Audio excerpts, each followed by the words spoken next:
بريطانيا أبئسات عليتنينت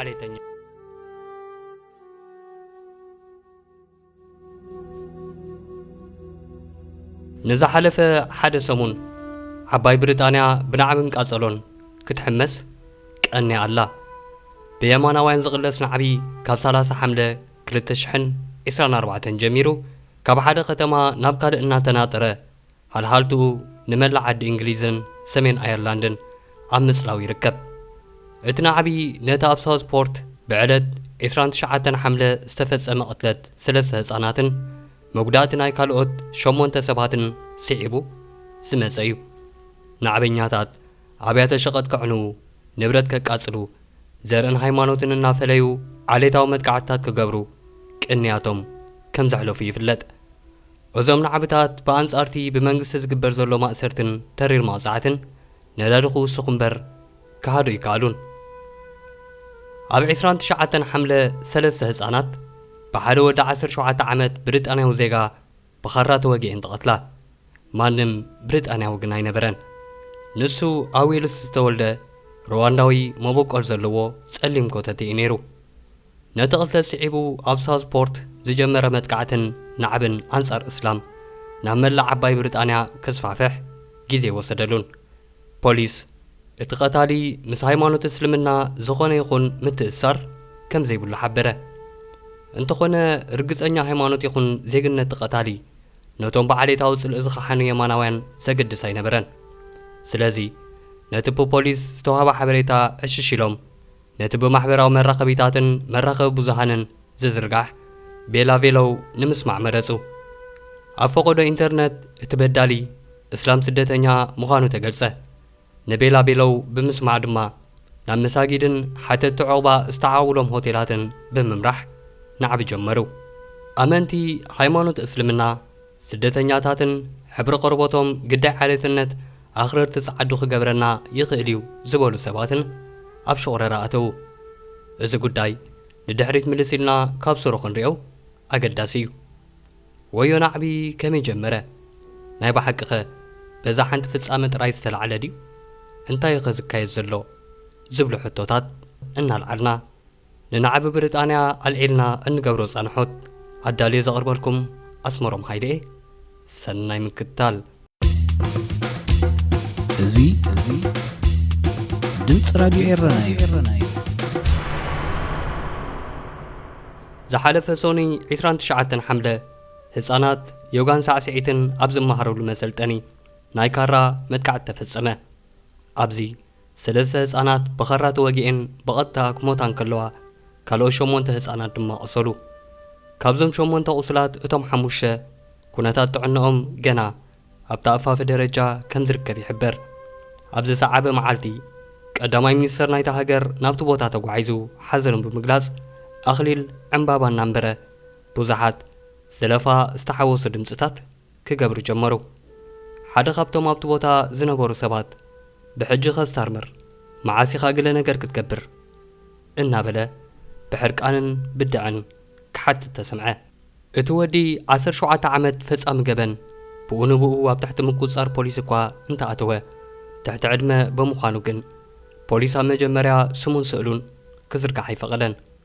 እዚ ኩነታት ዝፈጠሮ ናይ ምስጢራውነት ድባብ ድማ ካብቲ ዜና ዝተቃላሐሉ 29 ሓምለ ጀሚሩ ኣብ ኢንተርነት ንመንነት እቲ ቀታሊ ዝምልከት ዝተፈላለየ ስኑዕ ወረታትን ቤላቤሎውን ክናፈስ ጀመረ ናይ የማናውያን ዓሌተኛታት ናይ ማሕበራዊ ሚድያ ኣካውንትታት ብዛዕባ መንነት ዜግነት ሃይማኖትን ኩነታት ስደትን እቲ ቀታልን ናልዓላ ቤላቤሎውን ምንፋስ ቀጸልኦ ኣብዚ ብፍላይ ከም በዓልቲ ብቑሉዕ ጸረ እስልምና ኢሉ ዝኣወጀን ኣብ 2009 ጸረ እስላም ንምቅላስ ማሕበር ምክልኻል እንግሊዝ ዝሰየሞሞ ድሒሩ ብሕጊ ዝተበተነ ማሕበር ዝመስረተን ቶሚ ሮቢንሰን ነቲ ስኑዕ ወረታት ኣጓሃርዎ መን ከም ዘውርየ ዘይፍለጥ ስምቲ ቀታሊ ዓሊ ኣልሸካቲ እዩ ተባህለ ካልእ ሰብ ሶርያዊ እዩ ኣስዓበ ካልእ ሰብ ዘይሕጋዊ ስደተኛ ድማ እዩ ኢሉ ወሰኸ ፖሊስ እቲ ቀታሊ ኣብ ብሪጣንያ ዝተወልደ 17 ዓመት ዝዕድሚኡ ብሪጣንያዊ ዜጋ ምዃኑን ምስ እስልምና ምትእሳር ከም ዘይብሉን እኳ ክረድኡን ተፈተኑ ኣቦታ ፍጻመ ገበን ዝተረኽቡ ዓሌተኛታት ግን ንምስማዖም ፈቓደኛታት ኣይነበሩን እኳ ደኣ ኣብ ልዕሊ ፖሊስ እናጋዓሩ ክጻረፉ ብማዕከናት ዜና ተረኣዩ ንጽቢሒቱ ሰሉስ 30 ሓምለ ኣብ ከባቢ ሰዓት 8 ምሸት ኣብ ኣፍ ደገ መስጊድ ከተማ ሳውስፖርት ዝተኣከቡ ያማናውያን ኢድካ ምሃብ የሎን እንግሊዝ ክሳብ ሞተይ እናበሉ ክጭርሑ ተሰምዑ እዚ ንደቓይቕ ድሕሪ ምቕጻሉ ናዕበኛታት ናብ ፖሊስን እቲ መስጊድን ኢዶም ዝሓዞ ዝጨበጦ ዘበለ ነገራት ምርዋር ጀመሩ ካብኡ ንኔው ዝቐጸለ ዕግርግር ግን ንምልእቲ ብሪጣንያ ዝበጽሐን ንመንግስቲ ብሪጣንያን ሓይልታት ጸጥታውን ዝፈተነ ኮነ Tonight, violence and vitriol on the streets of the United Kingdom, targeting migrants and mosques in an ugly eruption of anti-immigrant sentiment. For more than a week, riots breaking out in city after city, cars torched in northeast England, fires raging in Belfast in Northern Ireland. This hotel, used to house asylum seekers, set ablaze. ኣባላት ፖሊስ ዓባይ ብሪጣንያ ነቲ ናዕብታት ንምህዳእ ዝከኣሎም እኳ ይገብሩ እንተለዉ ውሕድ ቁፅሮም ግን ዝሕግዞም ዘሎ ይመስልን ኣብ ርእሲ መንዳዓት ጉርንጉሪት ከም ዝበሃል ዓሌታውያን ናዕበኛታት ምስ ፖሊስ እናተጓነፁ ዘይሕጋውያን ስደተኛታት ሒዘን ዝመጻ ጀላቡ ይመለሳ እስላም ካብ ሃገርና ይውፅኡ ወዘተ እናበሉ ንዝጭርሑ የማናውያን ናዕበኛታት ንምግታእ ዝተኣከቡ ጸረ ናዕበኛታት እውን ንሕና ኣዳሚ ዘርእና ኣቱምና እዚ ሰላም ሃቡና ኢሎም እናጨርሑ ንሓድነት እናጸውዑ ኣብ ፊት ተፋጢጦም ንስራሕ ፖሊስ ዝያዳ ኣሸጋሪ ገይሮም ኣለዉ ብፍላይ ኣብ ከተማ ፕሌይማውዝ ክልቲኦም ወገናት ማለት ናዕበኛታትን ጸረ ናዕበኛታትን ዝፈጥሮ ወጥሪ ንፖሊስ ዝያዳ ኣሸጋሪ መንባሩ ይግለጽ ናይታ ሰሜን ኣየርላንዳዊት ከተማ ቤልፌስት ናዕቢ ግን ብጭርሖታት ጥራይ ዝስነ ይነበረን ናዕበኛታት ዝረኸብዎ መካይንን ኣብያተ ሸቐጣትን ከቃጽሉ ማዕጾ ትካላት ንግዲ ክሰብሩን ንብረት ክዘምቱን እናሓደሩ ነዘን ዝሓለፋ ራብዕቲ ድቃስ ተሓሪሞም ይረኣዩ ነቶም ከዓግትዎም ዝመፁ ፖሊስ እውን ነዳዲ ዝመልአ ተባራዒ ጠራሙዝን ካልእ ገፈጥን እናወርወሩ ዒላማ ገበርዎም ስልጣን ካብ ዝርከብ ሓደ ወርሒ ጥራይ ዘቑፀረ ሓድሽ ቀዳማይ ሚኒስተር ሃገር ኬር ስታርመር ፍታሕ ንምንዳይ ምጽዓሩ ይተረፈን Whatever the apparent motivation, this is not protest,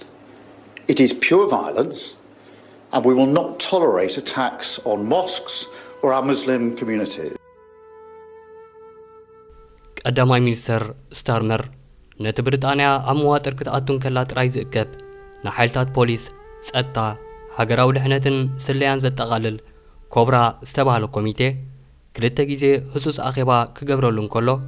ፍሉያት ኣባላት ዘለዎ ሓይሊ ጸጥታ ኣብ ተጠንቀቕ ክጸንሕ ኣብቲ ዘይሕጋውን ሽበራዊ መልክዕ ዘለዎን እዩ እናተባህለ ዝግለጽ ዘሎ ናዕቢ ንዝሳተፉ ዘለዎ ናዕበኛታት ንምፍራድ ድማ ኣብያተ ፍርዲ ሃገር ብዘይ ዕረፍቲ ብዘይ ምቁራጽ ን24 ሰዓታት ክሰርሓ ኣዚዙ ክሳብ ሕጂ ልዕሊ 400 ገበነኛታት ክእሰሩ እንከለዉ ዝያዳ ናዕበኛታት ንምእሳር ቁፅሪ ኣብያተ ማሕቡስ ክውስኽን ዝጸንሐ ኣብያተ ማሕቡስ ዝያዳ መዳጎኒ ከዳልዋን እውን ተወጢኑ ይርከብ እቲ መቕጻዕቲ ኣብ ጎደናታት ካብ ዝተሰለፉ ናዕበኛታት ሓሊፉ ነቶም ብመንገዲ ኢንተርኔት ናዕቢ ዘጓሳጎሱ ሰባት እውን ዝምልከት ከም ዝኸውን እቲ ቀዳማይ ሚኒስተር ይጠንቀቕ ድሮ እውን ሓደ ሰብ ኣብ ፌስቡክ ናይ ጽልእ ልጥፎ ጠቂዕካ ብዝብል ክሲ ተፈሪዱሎ ቀዳማይ ሚኒስተር ብሪጣንያ ንነፍሱ ብሓደ ሸነኽ ብናዕበኛታት ንዝተፈጥረ ነውፂ ንምህዳእ እናተቃለሰት ብኻልእ ሸነኽ ድማ ኣብ ናይ ቃላት ኩናት ተጸሚዳ ረኺቡ ኣሎ ናይ ቃላት መቃለሱ እቲ ምሩኢ ቢልዮነር ወናኒ ማሕበራዊ መራኸቢ ኤክስ ወይ ብናይ ቅድም ሽሙ ትዊተር ዝኾነ ኤልያን ማስክ እዩ ቅልስ ክልቲኦም ዝጀመረ ኢሎን ማስክ ነቲ ናዕባ ኣመልኪቱ ኩናት ሕድሕድ ዘይተርፍ እዩ ክብል ኣብቲ ዝውንኖ ኤክስ ወይ ትዊተር ነበር ድሕሪ ምጽሓፍ እዩ ስታርመር ንሚኒስተሩ ሊኢኹ ኣብ ዝሃቦ ግብረ መልሲ ኣዝዩ ዘይሓላፍነታውን ውግዝን ርእቶ ክብል መለሰ ምስ ፕሬዚደንት ቬንዙዌላ እውን ኣብ ተመሳሳሊ ናይ ቃላት ኩናት ጸሚዱ ዝቐነየ ማስክ ተዘሊፉ ክኸይድ ዘይሕሰብ እዩ ስለዚ ከም ብሓድሽ ናይ ሓደ ወገን ጸግዒ ዝተታሕዘ ይመስል ክብል መለሰ ንሱ ቀጺሉ ነቲ ቀዳማይ ሚኒስተር ዓባይ ብሪጣንያ ብኢንተርኔት ንዝመሓላለፍ ናይ ጽልእ ዘረባታት ብገበን ንምቕጻዕ ዝጀመሮ ስጉምቲ ኣመልኪቱ ኣብ ኣሜሪካ ብሞት ዝተፈርዱ ገበነኛታት ዝቕተልሉ መስርሕ ዘርኢ ካርቱን ብምጥቃዕ ኣብ 2030 መንግስቲ ዓባይ ብሪጣንያ ዘይፈትዎ ናይ ፌስቡክ ርእቶ ምስ እትህብ ዘጋጥም ፍርዲ ክብል ትንቢታዊ ቅይዐ ኣስዓበ በዘን ዘኸምዝን ድማ ኢሎን ማስክ እቲ ካልእ ብድሆ ኬር ስታርመር ኮይኑ ይርከብ ዝተፈላለያ ሃገራት ንዜጋታትን ጥንቃቐታት ክገብሩ ለበዋ ኣብ ምምሕልላፍ ይርከባ ከም ናይጀርያ ሕቡራት ኢማራት ዓረብ ማሌዥያ ህንዲ ኢንዶኔዥያ ኣውስትራልያን ዝኣመሰላ ሃገራት ዜጋታትን ናዕቢ ናብ ዘለዎም ቦታታት ካብ ምኻድ ክሕረሙን ኣብ ምንቅስቓሳቶም ጥንቃቐታት ከካይዱን ተማሕጺነን ብርግጽ ኣብ ብሪጣንያ ኣጋጢሙ ዘሎ ናዕብን ከም መንቀሊ ናይቲ ናዕቢ ኮይኑ ዝጥቀስ ፍጻመን ናይ ሕቖን ከብድን ፍልል እዩ ዘለዎም ወዲ 17 ዓመት ብሪጣንያዊ ዜጋ ንዝፈጸሞ ገበን ኣመንቲ እስልምናን ዘይሕጋውያን ስደተኛታትን ግዳያት ክኾኑሉ ዘኽእል ጭቡጥ ምኽንያት የለን እዚ ብቐዲሉ ነቲ ዓሌተኛታት ብሪጣንያ ነዊሕ እዋን ኣብ ልቦም ዓቂሮምዎ ጸንሑ ጽልእን ዓሌተኝነትን ኣብ ልዕሊ ኣመንቲ እስልምናን ስደተኛታትን ዘጉልሕ ነቲ ብትሕምትሕም ኣብ ፈቐዶ መንበሪ ቤትን ፈቐዶ ባራትን ዝስማዕ ዓሌታዊ ትሕዝቶ ዘለዎ ኣስተናዓቒ ምሕሾኽሻኻት ናብ ግዳም ዝቐልዐን ፍጻመ ጥራዩ ፖለቲከኛታት ብሪጣንያ እውን ኣብ ምልዕዓል ከም ዝኣመሰለ ኣዕናዊ ፍጻመ ዘለዎም ግደ ቀሊል ኣይኮነን ንዓመታት ጥዕና ሲኢኑ ንዝተደነሰ ቁጠባት ሃገር እቲ ቐንዲ ጠንቁ ድኹም ምሕደራን ብኸላኣንነት ተደሪኹ ብሪጣንያዊ መንነትን መሰርኢ ሰውሳነን ንምሕላው ብዝብል ምኽንያት ዝተፈጸመ እታ ሃገር ካብ ኤውሮጳዊ ሕብረት ዝወጸትሉ ብሬግዚትን እኳ እንተኾነ ኣብ ልሳንቶም ከም በዓል ኒጀል ፋራጅ ዝኣመሰሉ ኣኽረትን ብተደጋጋሚ ህዝቢ እናረሳሰኑ ኣንጻር ረብሑ ዝኾነ ስጉምታት ክወስዱ ዝገብሩ ፖለቲከኛታትን ግን ጣዕሳ የለን ኣብ ክንደኡስ ኩሉ ጸገምካ ምስ ሕብረት ኤውሮጳ እዩ ዘሎ ዝበልዎ ህዝቢ ካብ ኤውሮጳዊ ሕብረት ድሕሪ ምውፅእ እውን ግዳይ ዝያዳ ቁጠባዊ ሽግራት ስለ ዝገበሮ ክንዲ ይቕረታ ሓድሽ ጸላኢ ንምምዛዝዮም ተጊሖም ጸላኢ ኻስ ዘይሕጋዊ ስደተኛ እዩ ዝብል ካልእ ጐስጓስ ዘለዓሉ ስለዚ ድማ እዩ እታ ኣርኣያ ዴሞክራስን ሰብኣዊ ክብርታትን እትብል ብሪጣንያ ካብ ኪናትን ህልቂትን ሃዲሞም ንዝመጽዋ ሰባት ጃልባ ጽዒና ዶ ናብ ፈረንሳይ ንምለሶም ወይስ ኣየር ተኻሪና ናብ ሩዋንዳ ንወርውሮም ዝብል ክብሪ ወዲ ሰብ ዘዋርድ ኣርእስታት ዝኾነ ዛዕባ ስለዚ ኣብ ብሪጣንያ ወዲ ሰብ ብሕብሪ ቆርቦቱን ሃይማኖቱን እናተፈልየ ዝጽረፈላን ዝጥቃዓላን ስፍራ ዝኾነት ጉዳይ ብሪጣንያ ንብሪጣናውያን ዝግደፍ እኳ እንተኾነ እታ ሃገር ብርክት ዝበሉ ኤርትራውያን ዜጋታትና እውን ዝቕመጥዋ ብምዃና ዓሌታዊ መጥቃዕቲ ኣድህቦና ክደሊ ግድን እዩ በዛ ኣጋጣሚ ሬድዮ ኤረና ንኹሎም ኣብታ ሃገር ዝነብሩን ናብታ ሃገር ዝበጽሑን ዜጋታትና